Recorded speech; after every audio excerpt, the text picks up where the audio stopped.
Bonjour mes chers élèves, c'est votre enseignante Alaoui Jihad. Aujourd'hui, on se retrouve pour un nouveau cours intitulé l'interrogation totale et l'interrogation partielle. Alors à la fin de ce cours, on doit être capable de s'informer au moyen de l'interrogation totale et de l'interrogation partielle. Alors notre support d'aujourd'hui c'est « Vous avez fait votre devoir ?» Pourquoi Amel était absente hier ?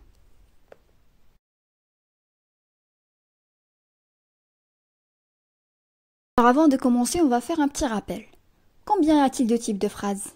Et lesquels? Très bien, il existe 4 types de phrases.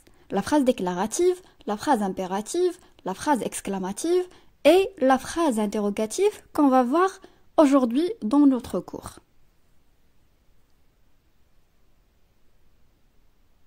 Alors il existe 2 types d'interrogations.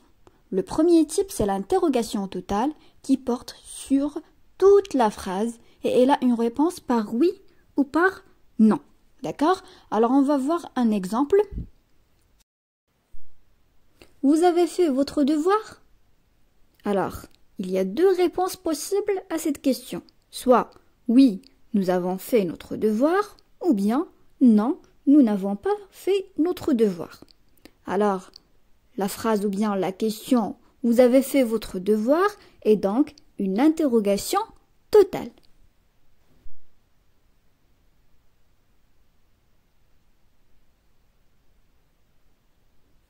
Et il existe 3 façons pour formuler une interrogation totale.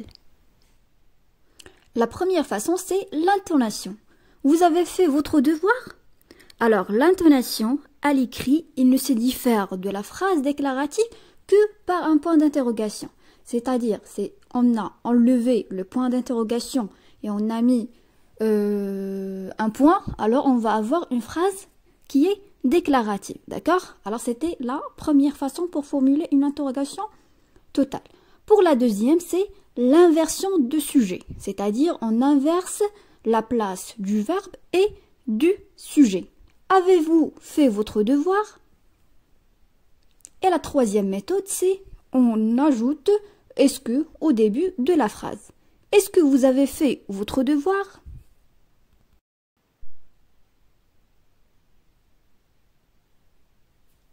Et le deuxième type d'interrogation, c'est l'interrogation partielle qui porte sur une partie de la phrase qui peut être le lieu, le temps, le sujet, la cause, etc.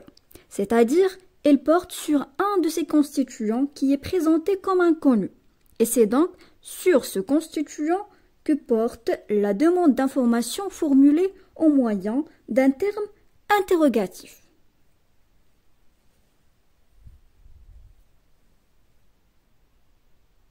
Prenons l'exemple suivant. Pourquoi Amel était absente hier?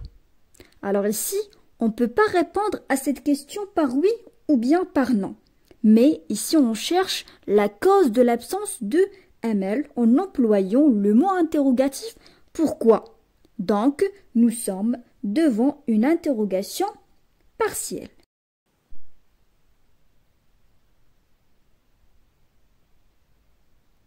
Alors, maintenant, si on veut trouver le sujet, d'accord? Alors, on va poser la question en employant le mot interrogatif « qui ».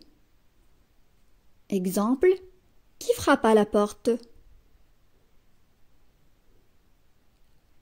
Si on cherche le temps, on va poser la question avec le mot interrogatif quand. Quand le professeur va-t-il rendre les examens? Pour le lieu, on va poser la question avec où. Où habites-tu? Si on cherche la cause, on va employer le mot interrogatif « pourquoi ». Pourquoi il vient toujours en retard? Pour la manière, on va employer « comment ». Comment voulez-vous y aller? Et pour la quantité, on va employer « combien ». Combien payez-vous par mois pour ce loyer? Et il existe plusieurs termes interrogatifs pour poser des questions.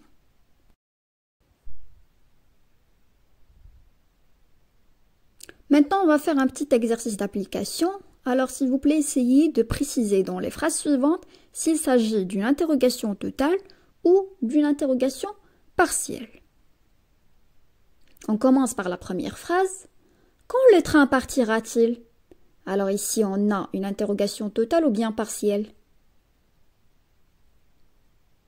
Oui, on a une interrogation partielle. Pourquoi? Parce qu'on a employé le mot interrogatif quand pour chercher le temps. Qui passera le concours?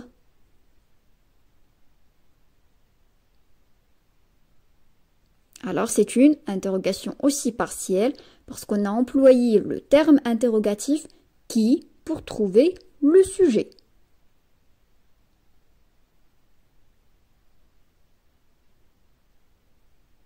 Es-tu satisfait de ton travail?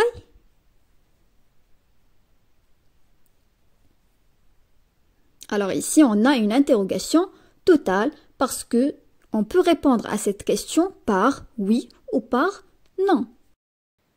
On peut dire oui, il est satisfait de mon travail ou bien non, il n'est pas satisfait de mon travail.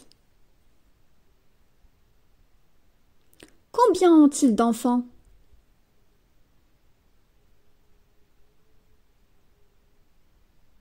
Alors, c'est une interrogation partielle parce qu'on a le mot interrogatif combien.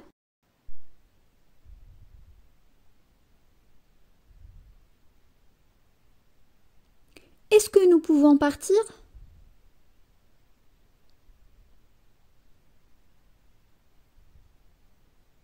Alors ici, il s'agit d'une interrogation totale parce que on veut avoir une réponse soit par oui, soit par non. Tu as eu peur?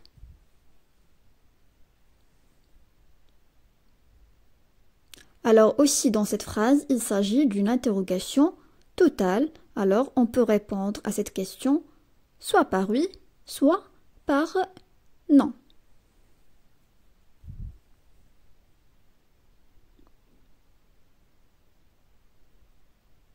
Alors c'était le cours d'aujourd'hui. Je vous retrouve dans un nouveau cours, Inch'Allah. À bientôt.